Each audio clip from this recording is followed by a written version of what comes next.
السلام عليكم ورحمة الله وبركاته.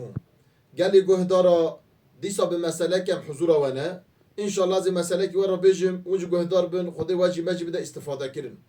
دبيجا روجا كي عيسى عليه السلام دقال حواري خو حواري أوي باوري بهانينا إيمان بهانينا دوراوي بون. قال حواري خو روشتيا ورا صحبتك قوت حواري خو قو أي حواري ما قو مثلا أم بيجي ونجيكي تشونا رازانه یک به هشیاره اجا بای هات جل حواله و سر را کر یا جی بطانیا سر را کر عوره دیوی عیب بکه در کتونی چه بکن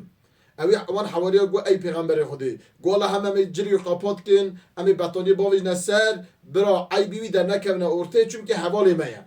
حضرت عیسی گو نا ابو نکر گو موسا نکن گو ای پیغمبر خودی ولا ام دیا خود بجی نمیوسا بکن کایاتا چیه من را بیجه حضرت عیسی علیه السلام گو ای هواری من گو از این مثال که ورا بیجم کاون دکن و ناکن اگر اون دکن دمک وی عیبه زیادتر عیبه که اون دکن ده بیجم مثلا بیجم اون ده هوالی هف ده دوستی هف اون گل هفن اون سر هف را دبیجن اون هف را رودنن را دبن اون هف را معامله دکن با جار ناجمونتش لیخونه ان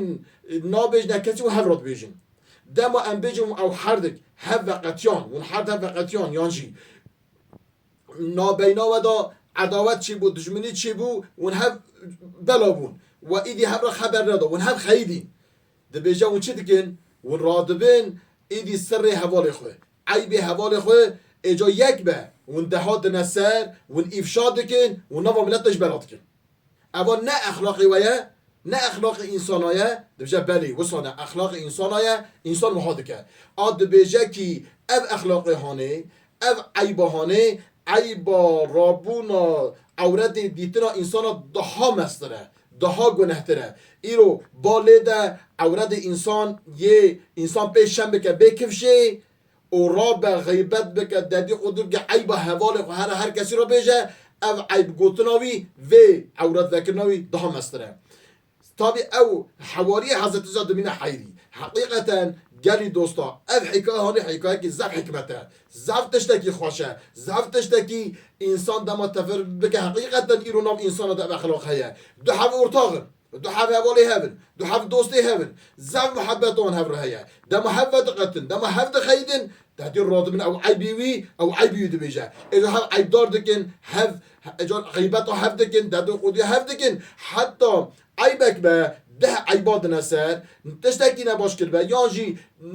نکر بجی دبیجا رابیه افکریه ده تشتاد ده سر حوال خو نباش دکه پیز دکه حال بی که اوه اخلاق انسانیت نینه اوه اخلاق اسلامیت جنینه پیغمبر علیه السلام جبونا اخلاق باش اخلاق تمیز چه بکه بلا بکه هاتیه چون میگه گوتیه ان اخلاقلی و ازم ان ادبی و ازم ان عابد و ازم گرم اخلاق پیغمبر خدا بخونه اخلاق ام وی اخلاق شنیعه ام اخلاق پیس گرم تر بکن ام عیب حوال خنا خلقی دا افشا نکن به صحبتی از و حمی امانت خودت کم. السلام علیکم و رحمت الله و برکاته.